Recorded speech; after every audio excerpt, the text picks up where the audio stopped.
Армысыздар достар, мен сіздерге бүгін шаш маскасын көрсететін боламын. Видеоны соңына дейін көрулеріңізді сұраймын. Ең алдымен бізге жұмыртқаның сарысын алып аламыз. Шаш маскасына негізі мед, лимон және жұмыртқаның сарысы керек. Мен үйдегі бар жұмыртқаның сарысын алып жатырмын. Негізі 2 жұмыртқаның сарысын аласыздар.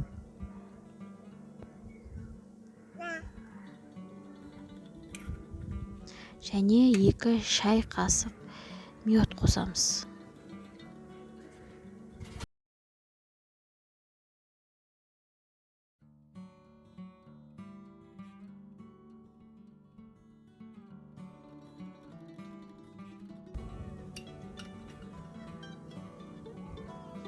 Сонымен қатар жарты лимон қосамыз. Бұл маскамызды бір түнге қалдырсаңыз болады шашыңызға, яғни жатарда шаштың түбіне және шаштың бойына жағасыздар.